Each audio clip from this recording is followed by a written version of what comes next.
Hello everyone, Noctem0 here, and I'm back once again with another honest review, this time Stranger Things 2. Now I did my Stranger Things review last year in August, and I did enjoy the show. I never did think I would enjoy the first season as much as I did, because I kept thinking, what's all the hype about it? Now season 2 rolled around, I gotta say, I still enjoyed Stranger Things. My few gripes that I have with it aren't as big as how the show went overall, because I still was entertained with the way it was. Now this is going to be spoiler territory from here on out, so if you haven't seen the show yet, watch it now and then swing back to this if you want. Okay, so pretty much Stranger Things 2, I like that they actually call it 2 and not season 2, picks up a year after the events of the first show, or the first season of it anyway.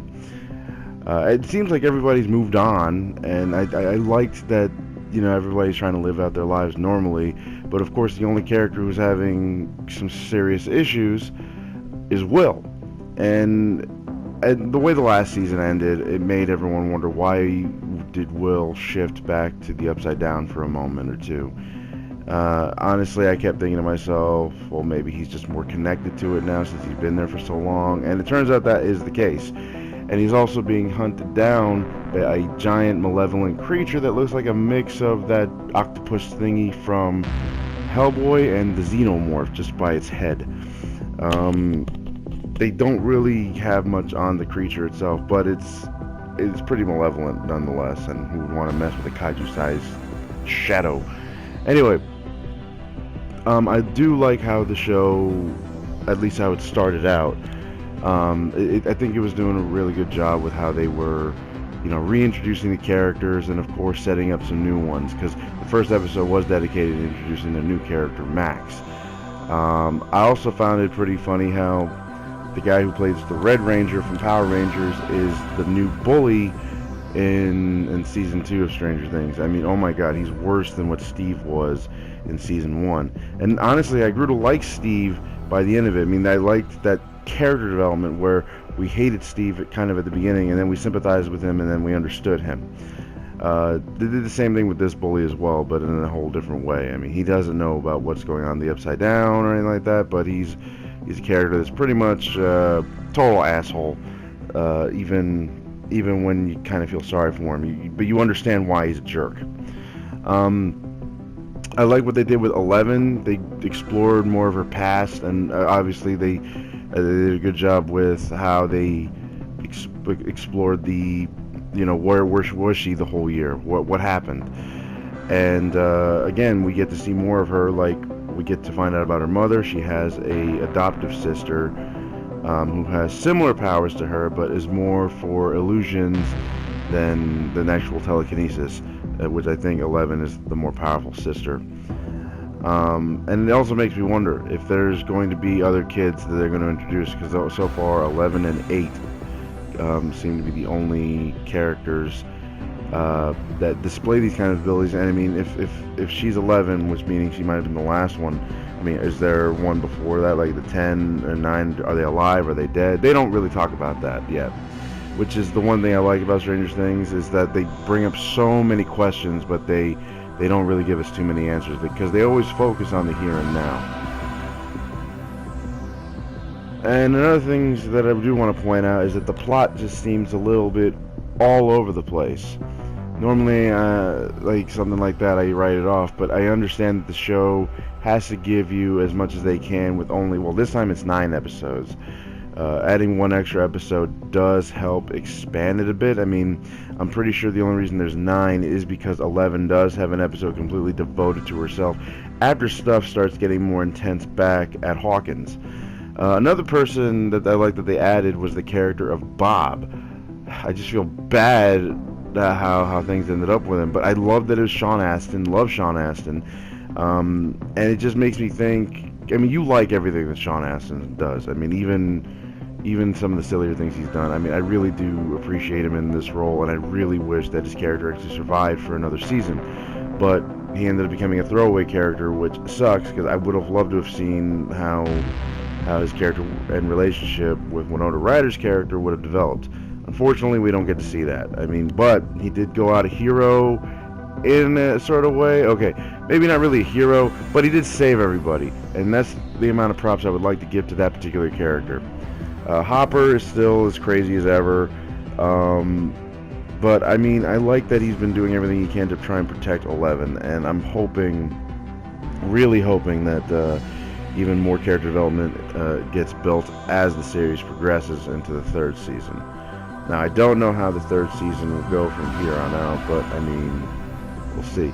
Anyway, Winona Ryder's character seemed less crazy now than in the first season, but still more protective of Will. Will's involvement in the series itself has been expanded because we get to see him more now, but he's always being haunted and more terrified by what happened at the Upside Down, and of course this big thing pursuing him. And then we have what else? Just the different character relationships. I feel like the romance between John and I can't remember her name, the high school hot chick or whatever.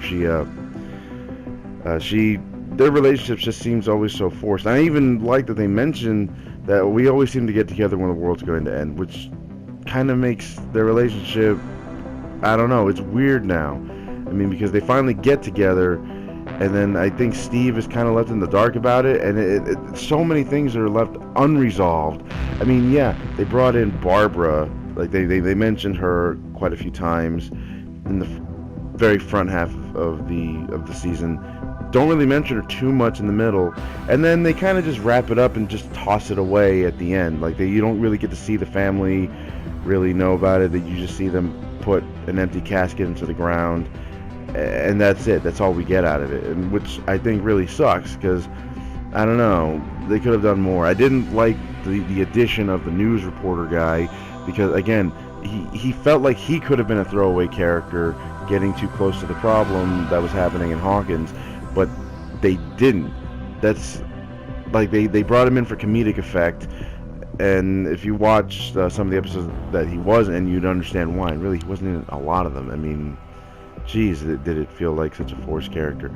Another person, the head scientist or whatever at the facility, I remember him from Aliens, so I found it really funny that he is playing a role where he's pretty much a douchebag once again. He wasn't that big of a douchebag in this, but still, watching it, I'm like, oh god, this guy, I already know where this is going to go. Again, plot just seemed everywhere. So many subplots to have to follow. Each one of the kids had to deal with a situation on their own.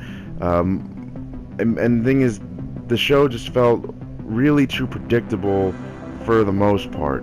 Season 2 felt like it was just way too obvious on everything they were doing. I could call out who was going to die. I could tell who. I mean, even when they made it seem like one character was going to be alright, nope.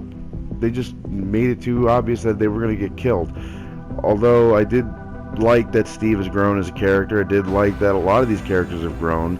The whole body possession thing I felt was expected, you know, and made me think of Supernatural when the worm was inside some of the other characters, and that they had to shock it to get it out or burn it out with heat. So it didn't feel like a unique scenario, but the show really did have to try and work with what they had. I mean, who's done what before? So overall, I think the second season did a good job. I just really hope that they take it up a notch, because from what I've seen, they did bring it a bit further, but it could have gone even further than that. Good season, really enjoyed it. Please like, share, and subscribe to my channel, and I'll see you guys next time. Sorry if it's not a much better review. I felt like everything else could have been done a bit better, but I liked it still overall, because you grew attached to these guys. Take care.